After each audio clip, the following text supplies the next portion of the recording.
जय हिंद दोस्तों, स्वागत है आप सबका एक बार फिर से आपके अपने यूट्यूब चैनल नॉलेज ग्रंथ में। दोस्तों, एमपीपीएससी का एग्ज़ाम कल कंडक्ट हो चुका है। तब से बहुत सारे कट ऑफ बताए जा रहे हैं, बहुत सारी आंसर की जारी की गई हैं कोचिंग्स के द्वारा, लेकिन सब में कुछ ना कुछ डिफरेंस है। तो हम इस वीडियो में बताने की आपको कोशिश करेंगे कि कितने क्वेश्चन जो हैं जिन पे डाउट है और उनके सटीक आंसर क्या हो सकते हैं, किन में आपत्ति लग सकती है। इसके अलावा सबसे जो सटीक कट ऑफ है, जो आप इतने नंबर पे हैं तो आप मेंस की प्रिपरेशन शुरू कर दीजिए, उसके बारे में हम बात करेंगे। तो इससे पहले अगर आपने हमारे चैनल को सब्सक्राइब नहीं किया है दोस्तों, तो जाकर उसे सब्सक्राइब कर लीजिए। हमारे चैनल का नाम है एमपीपीएससी बाय नॉलेज ग्रंथ और हमारा टेलीग्राम चैनल भी इसी नाम से है, एमपीपीएससी बाय नॉलेज ग्रंथ। उसमें आपके लिए चैट ओपन रहेगी। आपको किसी प्रकार के डॉक्यूमेंट्स चाहिए, सपोर्टिंग डॉक्यूमेंट्स, किसी क्वेश्चन पे आपत्ति लगाने के लिए, या एमपीपीएससी से रिलेटेड कभी भी कोई भी प्रॉब्लम हो, आप उस चैट पे जाके डायरेक्ट आप मैसेज कर सकते हैं और आपको इंडिविजुअली रिप्लाई किया जाएगा। तो चलिए हम बात करते हैं। सबसे पहला क्वेश्चन हमारे जो पेपर में आया था, वो अगर हम बात करें तो ग्रॉस प्रोडक्शन ऑफ कोल की जो हम बात कर रहे हैं, तो उसमें मध्य प्रदेश की रैंक के बारे में जो बात चल रही है। देखिए, इसमें थोड़ा डाउट है क्योंकि गवर्नमेंट की दो साइड से हैं और एक में गवर्नमेंट का अगर देखें तो आप 5th रैंक दी हुई है, ठीक है। बट आपके सामने एक डेटा है, इस डेटा के अगर हिसाब से आप देखें तो एमपीपीएस तो मध्य प्रदेश के सामने करीब 98.216 जो आपका मिलियन टन होता है, उसका उतना कोयला प्रोड्यूस किया जाता है ग्रॉस प्रोडक्शन। तो उसके हिसाब से तो ये 3 नंबर पे है और कुछ बुक्स में 4th भी दिया हुआ है। तो इसमें मुझे लगता है एमपीपीएससी 5th को सही मानेगी। इसके बाद बात करें तो among the following will shall preside the meeting of the council of minister in Madhya Pradesh. देखिए, इसमें जो कोचिंग वालों का ऑप्शन आ रहा है वो minister nominated by chief minister आ रहा है।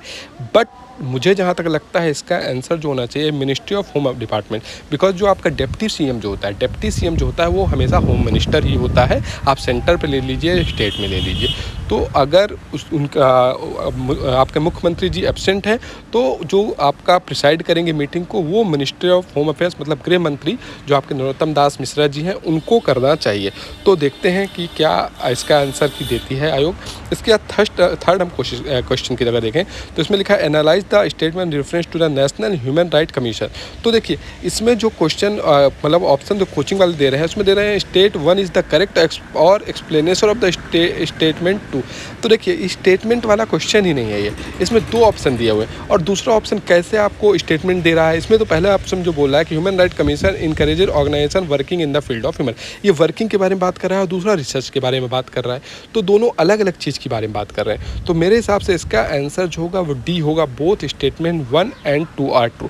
बिकॉज आपका स्टेटमेंट क्या है, पहले में आपका दिया है कि ऑर्गेनाइजेशन जो है वो आपका इनकरेज कर रहा है, तो और दूसरे में रिसर्च कर रहा है। दोनों अलग अलग चीज़ है, किसी चीज़ को प्रोत्साहित करना और उस फील्ड में कैसे हम डेवलपमेंट कर सकते हैं वो चीज़ देखना। तो इसका आंसर मेरे हिसाब से डी होना चाहिए। तो देखते हैं क्या हो सकता है इसका। इसके बाद बात करें तो which of the following is not a source of artificial intelligent बायस।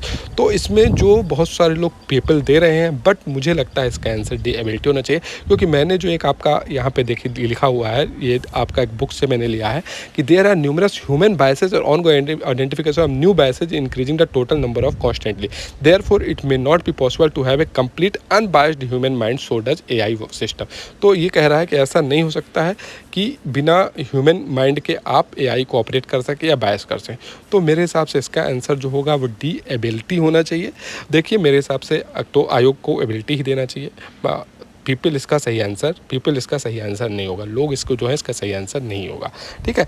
इसके बाद हम अगर बात करें आपका जो नेक्स्ट क्वेश्चन है, तो नेक्स्ट क्वेश्चन में आपके सामने हम लेके आते हैं। चलिए एक सेकंड वेट कीजिएगा। हाँ, नेक्स्ट क्वेश्चन जो आपका है, which dimension of e commerce enable commerce beyond the boundaries of the country. तो इसका लोग ग्लोबल रीच दे रहे हैं, ठीक है, ग्लोबल रीच। बट जो आप अगर आपकी डेफिनेशन इंटरएक्टिविटी या यूबिक्विटी की आप अगर डेफिनेशन देखेंगे ना, तो इसमें आपको मिलेगा कि आपका इसका आंसर जो होगा वो डी होना चाहिए, ठीक है। क्योंकि ग्लोबल रीच का मतलब वो होता ही नहीं है, ठीक है। जो आप समझ रहे हैं कि आपको हर जगह यूबिक्विटी की अगर डेफिनेशन आप नॉर्मल गूगल में डाल के यूबिक्विटी की डेफिनेशन देखेंगे तो आपको इसका आंसर मिलेगा, एग्जैक्ट लाइन लिखी हुई है। तो मेरे हिसाब से इसका आंसर जो है वो डी होना चाहिए।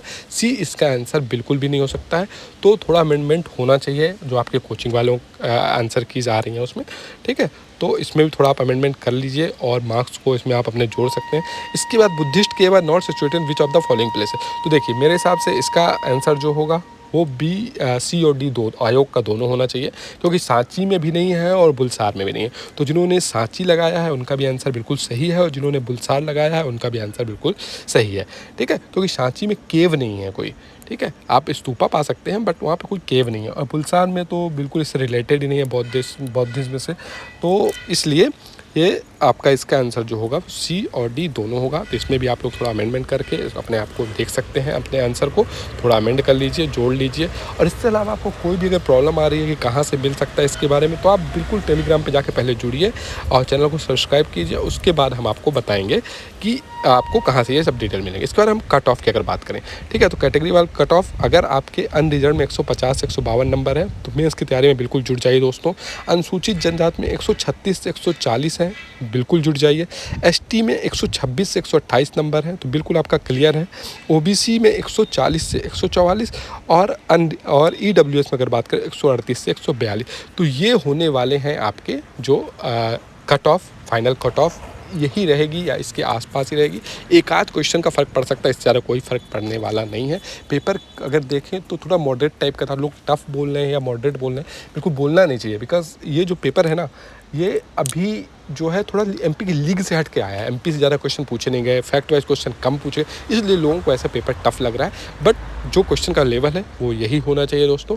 तो इस हिसाब से पेपर अगर देखा जाए तो पेपर ईजी ही कहा जाएगा। ईजी टू मॉडरेट कहा सकता है, मॉडरेट टू टफ बिल्कुल भी नहीं कहा जा सकता। तो दोस्तों आप जुड़ जाए बिल्कुल इसकी तैयारी में। इसके अलावा यूनिट 7 के बेहतरीन वीडियो हमने बनाए हैं, ठीक है।